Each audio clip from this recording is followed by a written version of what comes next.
Hello everyone, I'm Naveen Agarwal and welcome to my weekly video update. In this video, I will focus on the post-market safety surveillance requirements as outlined in ISO 14971 2019 revision. Now, ISO 14971 is the industry standard for risk management of medical devices. So it's important for us to pay attention and try to understand the why behind these evolving expectations. Because it's important for our industry to not only understand what we are supposed to do, what more we are supposed to do, but why. And in this context, I would like us to pay attention to how the global regulatory environment is changing and how those expectations are evolving across the world. Why? Because medical products are becoming more and more complicated. Technology is more sophisticated now. We do a lot more than what we were doing 10, 20, 30 years ago. Doctors, patients, healthcare providers, payers, their expectations are changing. And in the age of social media, all it takes is one viral post about a negative experience on your product to just create a problem for you. So those expectations are evolving. And as such, it's important to understand that we have to constantly demonstrate positive benefit risk balance of our products.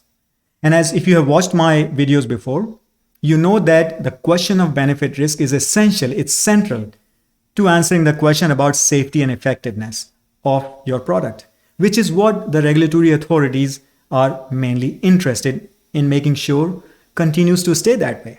You see, when you launch a product, you seek regulatory approval or clearance, you have done some clinical studies, you have done some analysis or evaluated some data to demonstrate benefit risk at that time. That's only the starting point. What happens over time is important. And in the context of these industry changes, regulatory authorities are more and more interested in looking at over time what is going on. Real world data, real world evidence, you might have heard about that, right? So pay attention to EU MDR, for example. There are extensive requirements for post-market surveillance. We'll talk about that more in coming videos. But the point I'm trying to make is that given the world that we live in today, the expectations are much higher and they are reflected in the 2019 revision of ISO 14971. So we'll talk about that. More importantly, I want to share with you some tips in execution because I have not only built post-market surveillance processes from scratch, but also I have run them as project manager in a cross-functional collaborative team for a big medical device company. So I know what kind of challenges and problems you might come across during execution of your post-market surveillance process. So let's look into this.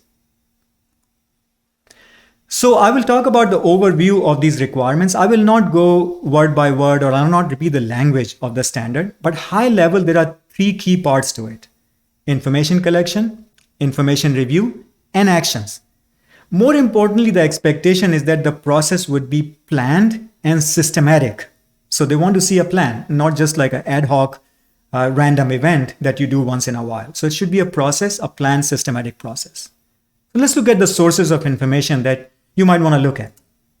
Production related, anything that happens in your manufacturing environment or the assembly process, non-conformances, kappa, changes that may be pertinent, somehow that information needs to be brought back to your post-market surveillance process. User-generated data or information, patients, doctors, other healthcare staff, payers, other providers, anybody who comes into contact or engages with your medical product, their experience is relevant. How you gather that is up to you. How deep you go is up to you. But that kind of data is an valuable data input for the process. Installation and maintenance, if applicable, if it's a capital equipment. Supply chain, starting from suppliers and service providers to your distributors, importers, anybody who is involved in the supply chain of the product, their experience, as we talked about before, is a relevant source of information. Publicly available information such as the MAUDE database from FDA, clinical trials, or other sources of information. Don't ignore social media. That's a very important source of information today. State-of-the-art related information from technical literature, standards, guidances, new regulatory requirements, anything that reflects and evolution in the state of the art is important. Other actively collected information such as post-approval study or a post-marketing study you are doing or a post-market clinical follow-up study you plan to do, anything that you're gonna do active collection of data that is relevant for benefit risk is an important source of information. So there's a lot. How you will decide what to do. We'll talk about that when we discuss some of the tips. Next step is information review. Number one, review the information to identify new hazards and hazardous situations. Now, I know some of you might be saying, why not new harms? After all, that is the most important point, right? Yes, it's just an omission in the specific language in the clause, but through the standard, the expectation has been set very clearly. Identify new harms. Look at the data to see if the revised risk is no longer acceptable given your criteria of risk acceptability. Now, it can happen two ways. Probability of occurrence may be higher than what you estimated, or the severity may be higher than what you first thought you would have. And this combination may lead you to conclude that the revised risk is no longer acceptable. Overall residual risk may not be acceptable with respect to the benefit risk in the context of intended use. Now, that's a more serious problem. You'll have to look into that. Changes in the state of the art. Maybe the predicate device you considered is no longer state of the art. You have to look at something different because the expectations are different. Okay, actions. For the medical device, you have to review the risk management file, RMF, and update if needed. So it might be a good idea to plan ahead and put triggers or criteria or thresholds in your plan that will trigger a risk management file update for a specific product. Re-evaluate previous controls if residual risk is no longer acceptable. Maybe the controls are insufficient. You need more. Or maybe the controls are no longer effective. You may have to look at how they were validated. No, if there's something else you should do, maybe some other testing, some other verification, validation, all those activities may need to be done. And finally, you have to evaluate the need for actions for devices on the market. Corrections and removal, CNR, may be necessary. So this process should be linked to your recalls or corrections process or escalation process. There should be some triggers and thresholds. Now, that's not the end of the story. There's more. They also want you to consider actions related to the risk management process. Evaluate if there's an impact on prior risk management activities. Maybe we skipped a few activities we were supposed to do, or we did more of something that we were not supposed to do and less of something we were supposed to do. Whatever it is, evaluate the risk management activities and see if something else needs to be done. Finally, use this as an input for a suitability review by top management. Remember, the requirement is top management must review the suitability and effectiveness of your risk management process. Now, whether you do it as part of your management review, as part of the QMS, or a separate review, it's up to you. But this information should provide an input to that suitability review by top management. So there's a lot more. Could be overwhelming. How do we do this?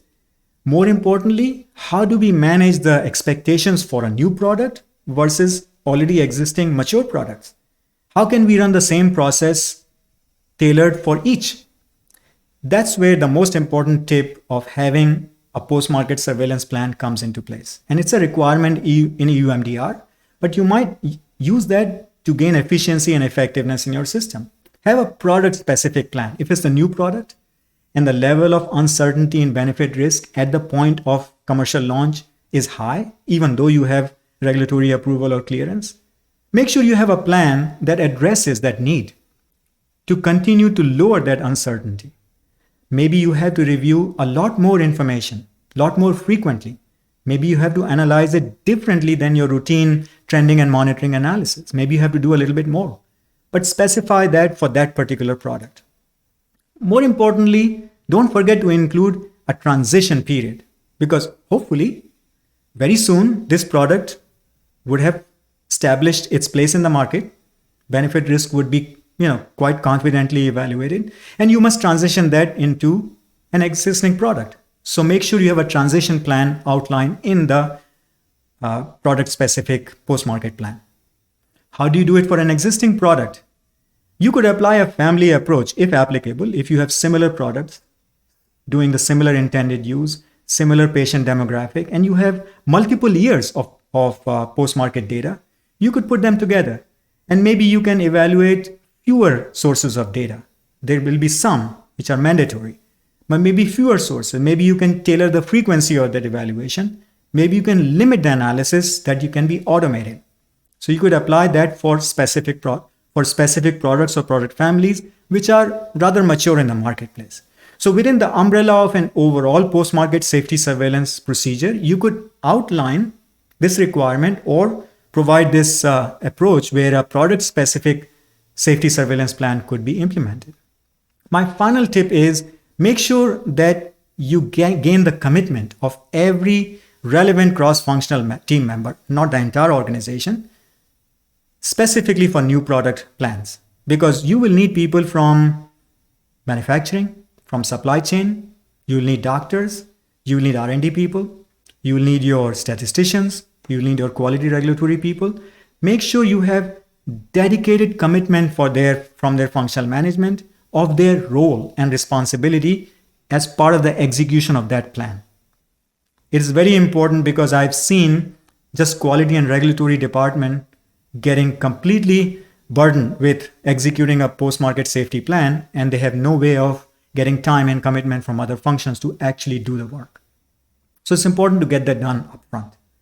So I hope these are useful to you, but we will be talking more and more about these tips and product-specific plans in future videos. Let me know if you have any questions. Share with me the problems you have faced or the problems you anticipate facing as you try to execute these new requirements. I'll be very happy to hear from you. Engage with me on LinkedIn or send me an email through the Contact Us page on my website, www.exceedqm.com, or just drop a comment as part of this video. Let's have the conversation going.